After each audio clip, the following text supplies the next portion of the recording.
গতকালের পর আজ ফের অধীরের প্রচারে উত্তেজনা। প্রচারে বাড়তি নিরাপত্তা সত্ত্বেও গো ব্যাক অধীরকে। অধীরের প্রচারে আজ গো ব্যাক স্লোগান। গতকাল ওই একই ছবি আমরা দেখেছিলাম। আজ বহরমপুরের 3 নম্বর ওয়ার্ডে গো ব্যাক। কথা বলবো, প্রতিনিধি প্রণব রয়েছেন সঙ্গে। প্রণব, অতিরিক্ত নিরাপত্তাও রয়েছে আজ, কিন্তু তা সত্ত্বেও এরকম স্লোগান শাউটিং চলছে।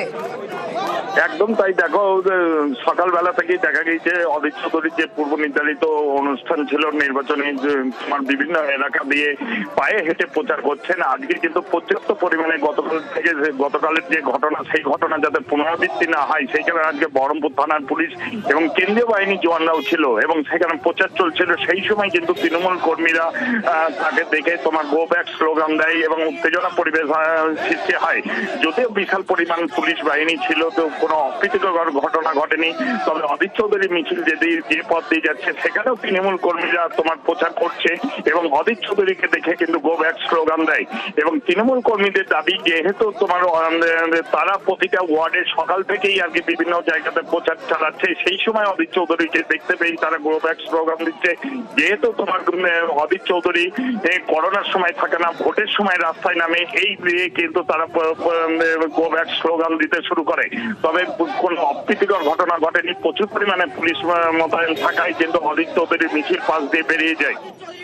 বেশ প্রণব, নজর থাক আমাদের। অধীর রঞ্জন চৌধুরীর প্রচার, গতকালও আমরা যে ছবি দেখেছিলাম সেখানে অশান্তি তৈরি হয়, তারপর নির্বাচন কমিশনের দ্বারস্থও হন অধীর রঞ্জন চৌধুরী এবং আজও তার পুনরাবৃত্তি আমরা দেখতে পাচ্ছি। তৃণমূলের কর্মী সমর্থকরা তারা স্লোগান শাউটিং করছেন। গতকালের পর আজ ফের অধীরের প্রচারে, যেখানে আমরা দেখছি বাড়তি নিরাপত্তা রয়েছে, তা সত্ত্বেও তাকে গো ব্যাক স্লোগান দেওয়া হচ্ছে। অধীর রঞ্জন চৌধুরীর প্রচার, সেই প্রচারে আমরা দেখছি আজ 3 নম্বর ওয়ার্ড, বহরমপুরে 3 নম্বর ওয়ার্ডে তাকে গো ব্যাক স্লোগান দেওয়া হলো। দেখতেই পাচ্ছেন আপনারা, যেখানে যেই পথে অধীর রঞ্জন চৌধুরী তিনি প্রচারে নেমেছেন, সেখানে তৃণমূল কর্মী সমর্থকরা তারাও সেই পথেই প্রচার করছেন এবং তারাও গো ব্যাক স্লোগান দিচ্ছেন। এবং তাদের দাবি হলো, তাদের বক্তব্য একটাই, অধীর রঞ্জন চৌধুরীকে এলাকায় দেখা যায় না যখন সাধারণ মানুষের প্রয়োজন। তারা বলছেন যে কোভিডের সময় তারা অধীর রঞ্জন চৌধুরীর দেখা পাননি, শুধুমাত্র ভোট এলেই তার দেখা পাওয়া যায়। এই অভিযোগকে সামনে রেখেই তারা গো ব্যাক স্লোগান দিচ্ছেন অধীর রঞ্জন চৌধুরীর প্রচারে। বহরমপুরে 3 নম্বর ওয়ার্ডের ছবি আপনাদের দেখাচ্ছি। প্রচুর আধা সেনা মোতায়েন রয়েছে, পুলিশ মোতায়েন রয়েছে। গতকাল আমরা জানি যে ঘটনায়, যে অশান্তির ঘটনা ঘটেছিল, তারপরে নির্বাচন কমিশনে অভিযোগ করেন অধীর রঞ্জন চৌধুরী এবং গতকালের পর আজ ফের অধীর রঞ্জন চৌধুরীর প্রচারে উত্তেজনা। অধীরের প্রচারে অশান্তিতে কড়া কমিশন, বহরমপুর থানার আইসির বিরুদ্ধে বিভাগীয় তদন্ত।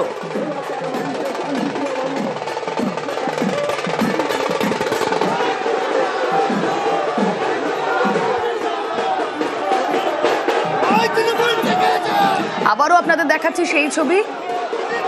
বহরমপুরের 3 নম্বর ওয়ার্ড, পুলিশ আধা সেনার সামনেই অধীরকে গো ব্যাক।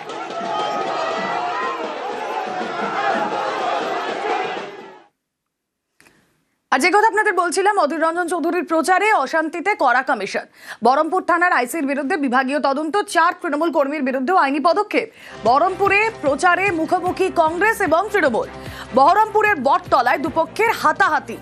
অধীরের প্রচারে অশান্তিতে পদক্ষেপ কমিশনের। কথা বলবো সোমরাজ বন্দ্যোপাধ্যায়ের সঙ্গে, কথা বলবো তার আগে গতকালের ছবিও আপনাদেরকে দেখাই। অধীর রঞ্জন চৌধুরী তিনি এই সিচুয়েশনের পর নির্বাচন কমিশনে অভিযোগ করেন, কিন্তু আজও তার প্রচারে বাধা, আজও তার প্রচারে উত্তেজনা। যে ছবি আপনাদেরকে দেখাচ্ছি, অধীরের প্রচারে অশান্তিতে কমিশন করা। বহরমপুর থানার আইসির বিরুদ্ধে বিভাগীয় তদন্ত, 4 তৃণমূল কর্মীর বিরুদ্ধে ইতিমধ্যে আইনি পদক্ষেপ। বহরমপুরের প্রচারে মুখোমুখি গতকালের ছবি আপনারা দেখছেন, কংগ্রেস এবং তৃণমূল। বহরমপুরের বটতলায় দুপক্ষের হাতাহাতি। অধীর রঞ্জন চৌধুরীর প্রচারে অশান্তিতে পদক্ষেপ কমিশনের। গতকাল অধীরের প্রচারে বহরমপুরে ব্যাপক উত্তেজনা। বটতলায় কংগ্রেস তৃণমূল মুখোমুখি। হাতকর্মীদের সঙ্গে জোড়াফুলে যুব কর্মীদের বাদানুবাদ, হাতাহাতি। থানায় অভিযোগ দায়ের দুপক্ষেরই। প্রচারে তুলকালাম, তুঙ্গে তরজা। বহরমপুরের ভোট যুদ্ধে হুঙ্কার অধীরের, যদিও আমল দিতে নারাজ তৃণমূল। আর মানে তো ওরা আমার কাছে পরাজিত।